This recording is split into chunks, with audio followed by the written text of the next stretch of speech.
Hi ನಮಸ್ತೆ. ಆಹಾರ ಗುತ್ತಿಗೆ ಸ್ವಾಗತ. ಇವತ್ತು ನಾನು ಊರಿಂದ ಮೆಣಸಿನ್ಕಾಯಿ ತಂದಿದ್ದೀವಿ ನೋಡಿ, ಎಷ್ಟು ಚೆನ್ನಾಗಿದೆ ಅಂತ. ಇದು ಖಾರ ಮೆಣಸಿನ್ಕಾಯಿ ಅಲ್ಲ, ಸಪ್ಪೆ ಇರುತ್ತೆ. ಇದರಿಂದ ಒಂದು ಪಲ್ಯ ಮಾಡಿದರೆ ತುಂಬ ಚೆನ್ನಾಗಿರುತ್ತೆ. ಪಲ್ಯ ಮಾತ್ರ ತುಂಬ ಸಿಂಪಲ್ಲಾಗಿ ಜೀರಿಗೆ, ಉಪ್ಪು, ಮೆಣಸು ಹಾಕ್ಬಿಟ್ಟು ಮಾಡಿದರೆ ಸಖತ್ತಾಗಿರುತ್ತೆ. ಇವಾಗ ನಾನು ಪಲ್ಯ ಹೇಗೆ ಮಾಡೋದಂತ ನಾನು ತೋರಿಸ್ತೀನಿ ಬನ್ನಿ. ಇದು ನೀಟಾಗಿ ನಾನು ತೊಳೆದು ಇಟ್ಕೊಂಡಿದ್ದೆ. ಅದನ್ನು ನಾನು ಇವಾಗ ಎರಡೆರಡು ಭಾಗದಂತೆ ನಾನು ಕಟ್ ಮಾಡ್ಕೊತೀನಿ. ನೋಡಿ, ಈ ಥರ ತುಂಬೆಲ್ಲ ನಾವು ತೆಗಿಬೇಕು. ತೆಗೆದುಬಿಟ್ಟು ಪಲ್ಯ ಮಾಡಿ ನೋಡಿ, ನೀವು ಒಂದು ವಾರ 15 ದಿವಸವರೆಗೂ ನಾವು ಇಟ್ಕೋಬೋದು. ನಾನು ಆವಾಗಲೇ ತೊಳೆದ್ಬಿಟ್ಟು ಸ್ವಲ್ಪ ಬಿಸಿಲಿಗೆ ಇಟ್ಟಿದ್ದೆ, ಚೆನ್ನಾಗಿ ಒಣಗಿತ್ತು. ನೀರಲ್ಲೇ ಮಾಡಿದರೆ ಏನಾಗಲ್ಲ, ಆವಾಗೇ ತೊಳೆದು ಆವಾಗೇ ಕಟ್ ಮಾಡಿ ಮಾಡ್ಕೋಬೋದು. ಮೊಸರು ಮೆಣ್ಸಿನ್ಕಾಯಿ ಮಾಡೋಕ್ಕೆ ಮಾತ್ರ ನೀರಲ್ಲೆಲ್ಲ ಹಾಕೋಕ್ಕೆ ಹೋಗಬೇಡಿ. ಈ ಥರ ಮೆಣ್ಸಿನ್ಕಾಯಿ ಮಾಡೋಕ್ಕಂತೂ ನಾವು ಮಾಡ್ಕೋಬೋದು.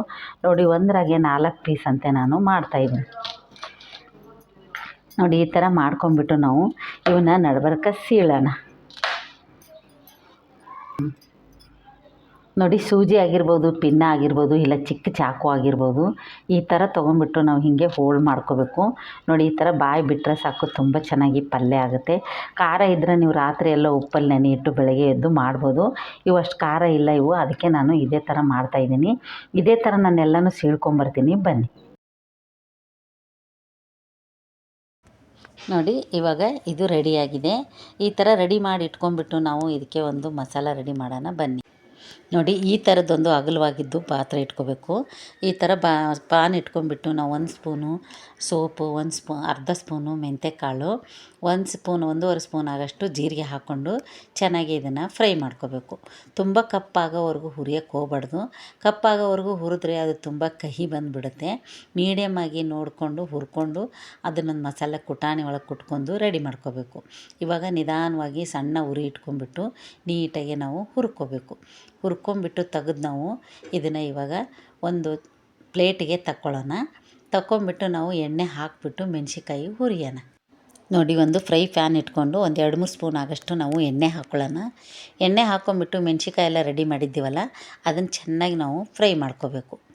ಚೆನ್ನಾಗಿ ಎಣ್ಣೆಲಿ ಫ್ರೈ ಮಾಡ್ಕೊಂಬಿಟ್ಟು ಇದನ್ನು ನೀವು ರೊಟ್ಟಿ ಜೊತೆಗಾಗಿರ್ಬೋದು, ಚಪಾತಿಗಾಗಿರ್ಬೋದು, ಪೂರಿ ಆಗಿರ್ಬೋದು, ಅಕ್ಕಿ ರೊಟ್ಟಿಗಾಗಿರ್ಬೋದು ತಿಂದ್ರೆ ತುಂಬ ಚೆನ್ನಾಗಿರುತ್ತೆ.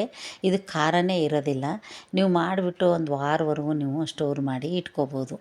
ಸ್ವಲ್ಪ ಎಣ್ಣೆಯಲ್ಲಿ ಚೆನ್ನಾಗಿ ಹುರಿಬೇಕು. ಅದು ಹುರಿದ್ರಾಗೆ ನಾವು ಒಂದು ಕುಟಾಣಿ ತೊಗೊಂಬಿಟ್ಟು ನಾವು ಮಸಾಲೆ ಏನು ಹುರ್ಕೊಂಡಿದ್ದೀವಲ್ಲ ಅದನ್ನು ನಾವು ಕುಟ್ಟೋಣ. ನುಣ್ಣಗೆ ಮಾಡ್ಕೊಳಕ್ಕೆ ಹೋಗ್ಬಾರ್ದು. ತರಿಯಾಗಿ ನಾವು ಕುಟಾಣಿ ಒಳಗೆ ನಾವು ಕುಟ್ಟಿಟ್ಕೊಂಬಿಟ್ಟು ನಾವು ಅದಕ್ಕೆ ಮಸಾಲೆ ಹಾಕಿದರೆ ಸೂಪರಾಗಿರುತ್ತೆ. ತುಂಬ ಚೆನ್ನಾಗಿರುತ್ತೆ. ಟೇಸ್ಟ್ ಮಾತ್ರ ಸಖತ್ತಾಗಿರುತ್ತೆ. ಹಸಿಮೆಣ್ಸಿನ್ಕಾಯ್ದು ಅಂತ ಅನಿಸೋದೇ ಇಲ್ಲ. ನೋಡಿ, ಇವಾಗ ಚೆನ್ನಾಗಿ ಎಣ್ಣೆ ಹಾಕ್ಕೊಂಬಿಟ್ಟು ನಾವು ಹುರಿಬೇಕು. ಹುರಿದ ನಂತರ ನಾವು ಅದಕ್ಕೆ ಸ್ವಲ್ಪ ಕಡಲೆ ಹಿಟ್ಟು ಹಾಕ್ಕೊಂಬಿಟ್ಟು ಹುರಿದ್ರಂತೂ ಇನ್ನೂ ಟೇಸ್ಟ್ ಚೆನ್ನಾಗಿರುತ್ತೆ. ಇವಾಗ ಅದನ್ನು ಹುರಿಯೋಣ. ನೋಡಿ, ಚೆನ್ನಾಗಿ ಎಣ್ಣೆಲಿ ಫ್ರೈ ಆದ ನಂತರ ನಾವು 2 ಸ್ಪೂನು ಕಡಲೆ ಹಿಟ್ಟು ಹಾಕೋಣ. ಅಲ್ಲೇ ಸೈಡ್ ಮಾಡ್ಕೊಂಬಿಟ್ಟು 2 ಸ್ಪೂನ್ ಆಗಟ್ಟು ಕಡಲೆ ಹಿಟ್ಟು ಹಾಕಿಬಿಟ್ಟು ಚೆನ್ನಾಗಿ ಅದನ್ನು ಎಣ್ಣೆಲೇ ಸ್ವಲ್ಪ ಈ ಥರ ಹುರ್ಕೋಬೇಕು. ನಾವು ಹುರ್ಕೊಂಡ ನಂತರ ನಾವು ಆಮೇಲೆ ಮೆಣಸಿನ್ಕಾಯಿ ಜೊತೆಗೆ ಮಿಕ್ಸ್ ಮಾಡಿ ಹುರಿಬೇಕು. ಇವಾಗ ಎಣ್ಣೆಲಿ ಚೆನ್ನಾಗಿ ಫ್ರೈ ಮಾಡ್ಕೊಳ್ಳೋಣ. ನೋಡಿ, ಚೆನ್ನಾಗಿ ಫ್ರೈ ಆದ ನಂತರ ಫುಲ್ ಮೆಣಸಿನ್ಕಾಯಿ ಎಲ್ಲ ನಾವು ಮಿಕ್ಸ್ ಮಾಡ್ಕೊಂಬಿಟ್ಟು ನಾವು ಮಸಾಲೆ ಏನು ಕುಟ್ಟಿಟ್ಟಿದ್ದೀವಲ್ಲ ಆ ಮಸಾಲೆ ಜೊತೆಗೆ ಇನ್ನೂ ಸ್ವಲ್ಪ ಮಸಾಲೆಗಳು ಹಾಕ್ಕೊಳ್ಳೋಣ. ನೋಡಿ, ಚೆನ್ನಾಗಿ ಫ್ರೈ ಆದ ನಂತರ ಅರ್ಧ ಸ್ಪೂನು ಅರಿಶಿನ ಪುಡಿ, 1 ಸ್ಪೂನು ಚಿಲ್ಲಿ ಪೌಡ್ರು ಮತ್ತು ಮಸಾಲೆ ಎಲ್ಲ ಕುಟ್ಕೊಂಡಿದ್ದೀವಲ್ಲ ಮಸಾಲ, ಅರ್ಧ ಸ್ಪೂನ್ ಆಗೋಷ್ಟು ಉಪ್ಪು ಹಾಕಿಬಿಟ್ಟು ಚೆನ್ನಾಗಿ ನಾವು ಫ್ರೈ ಮಾಡ್ಕೊಳ್ಳೋಣ. ಅದೆಲ್ಲ ಮಿಕ್ಸ್ ಆದ ನಂತರ ತುಂಬ ಟೇಸ್ಟ್ ಚೆನ್ನಾಗಿರುತ್ತೆ. ಟೇಸ್ಟ್ ಸಖತ್ತಾಗಿರುತ್ತೆ. ಇದನ್ನು ಮಾಡಿ ನೀವು 15 ದಿವಸಗಟ್ಲೆನೂ ನೀವು ಬಾಟ್ಲಲ್ಲಾಗಿರ್ಬೋದು, ಪ್ಲೇಟಲ್ಲಾಗಿರ್ಬೋದು ಹಾಕಿಟ್ಕೊಂಡು ನೀವು ತಿನ್ಬೋದು. ಅಷ್ಟು ಚೆನ್ನಾಗಿ ಟೇಸ್ಟ್ ಇರುತ್ತೆ ಇದು. ಒಂದು ಸತಿ ನೀವು ಹಸಿಮೆಣ್ಸಿನ್ಕಾಯಿ ಇದ್ದರೆ ಟ್ರೈ ಮಾಡಿ ನೋಡಿ. ಒಂದು 1/4 kg ಅಷ್ಟು ಹಸಿಮೆಣ್ಸಿನ್ಕಾಯ್ದು ನಾನು ಮಾಡಿದ್ದೀನಿ. ನಿಮ್ಗೆ ಎಷ್ಟು ಬೇಕಾದ್ರೂ ಮಾಡಿ ಇಟ್ಕೋಬೋದು. ಇದು ಖಾರ ಇಲ್ಲ. ಈ ಥರ ಮೆಣಸಿನ್ಕಾಯಿ ಮಾಡೋದು ನೋಡ್ತಾ ಇದ್ದೀರಲ್ಲ, ಇದೇ ಥರ ನೀವು ಟ್ರೈ ಮಾಡ್ತೀರಿ ಅಂದ್ಕೊಂಡಿದ್ದೀನಿ. ಹಸಿಮೆಣ್ಸಿನ್ಕಾಯ್ದು ಪಲ್ಯ ಮಾಡಿರೋದು ಇಷ್ಟ ಆದಲ್ಲಿ ಲೈಕ್ ಮಾಡಿ, ಶೇರ್ ಮಾಡಿ, ಸಬ್ಸ್ಕ್ರೈಬ್ ಮಾಡಿ. ನಮಸ್ತೆ.